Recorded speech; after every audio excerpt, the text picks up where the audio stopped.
I wanted to ask you, like, if I'm not mistaken, did you do like research about One Direction fandom before this?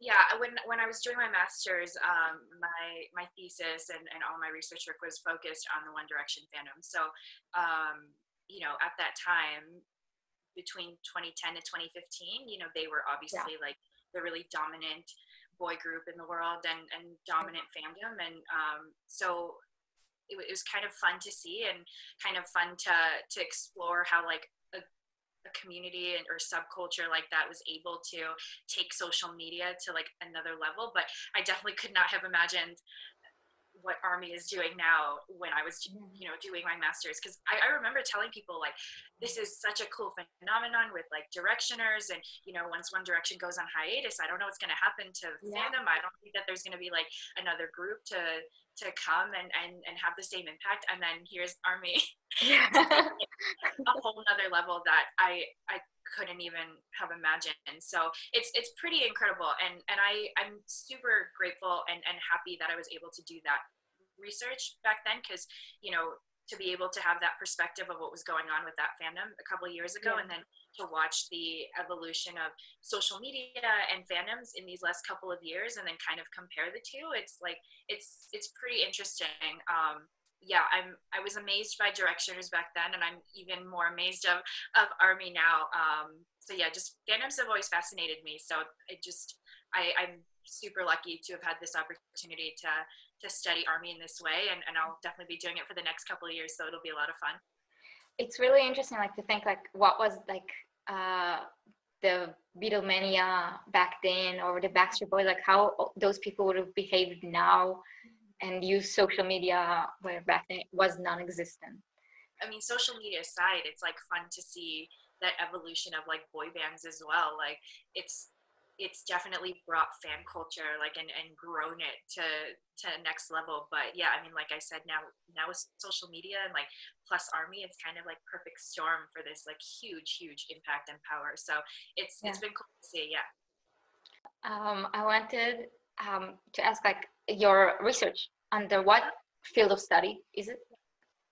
So I'm a sociology major, but definitely looking at like so many different parts of it. So not just at like sociology in the most traditional sense, but certainly observing and that sort of stuff, and interviewing and surveying, but like looking deep in the data type of research to help tell stories about people and the way they interact and behave. So like I've always loved data and analytics and visualization type of data, and that's what I did when I studied the One Direction fandom. And I think more people should definitely use that and I think they are starting to use it. But in terms of fandom, there's like so many things we can learn about it. So it's one aspect that I'm definitely inserting as part of my studies for sure. And as you've seen, it's been really fun, like showing people the kinds of information we could get about a fandom just by using things like that. So yeah, it's definitely very like the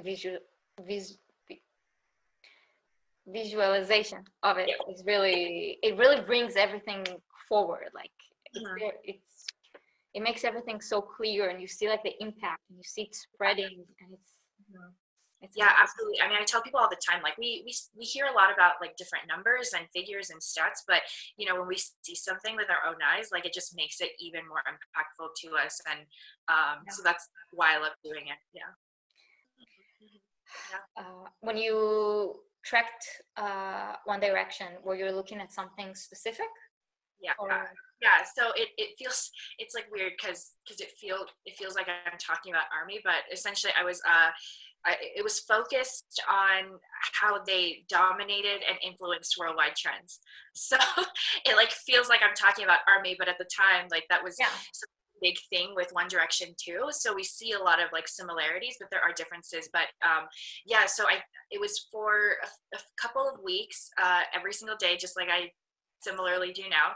I was up all the time tracking all the worldwide trends they created, and whenever they created it, I ran network analysis on them to kind of see their interactions with each other, and to see like their different types of like clusters within the fandom, and how how they pushed information through to each other. And so, which is similar to like what I do now too. Yeah. But yeah, so at the time, we weren't really looking at things like that as far as research. And you know, with One Direction, I think what's super interesting is they didn't create as many worldwide trends. Like ARMY, it's so normal now. Like, and when we talk about it, like, oh You're yeah, just talking, you create like. yeah, right, exactly. It's like, oh, okay, like, here's another trend. Like, it doesn't really surprise anybody. But I think with One Direction fans at the time, I think as far as I remember, it was about like maybe a 2-week period, and they created maybe like 30 trends, something like that, which like at the time seemed a lot. And I think when I started tracking trends for ARMY, that's probably what like really shocked me is like 150 a month. Like that was crazy to me, only because when I was doing One Direction work, I thought 30 was a lot for 2 weeks, but it's nothing now. But yeah, so I was looking in the way they created these trends, and looking into the different patterns that were found within the fandom in the way that they shared this information. So kind of similar to the way I do now, but it's definitely on a much larger scale with ARMY. So it's cool to kind of look at what I did before and kind of compare it to what's going on right now with the fandom. So yeah, it's cool that you get to like build on it and like take the same thing and see how it differs between the two fandoms. Exactly. I don't get to do that. My research for my PhD was like a direct continuation of my master. Okay. So it's like it's the same thing for 6 years. Yeah. During that time, I actually I don't know if you've seen this, but I actually was running data for People's Choice Awards, because there was a BTS conference that happened in January in London. And so my thought was, oh, I'm going to present a study on how powerful fans are when it comes to Twitter voting. And I had like all the data, and I was like, cool, like it's supported. And I think it was really, I mean, looking back now, it's funny, but I do remember being heated about it as well, because, you know, right before the award show started, I tweeted something like, oh, super excited about People's Choice Awards. You know, no surprise, like I was running data, they're probably going to win anyway, you know, all that kind of stuff. And then my phone had died, but I was somewhere else.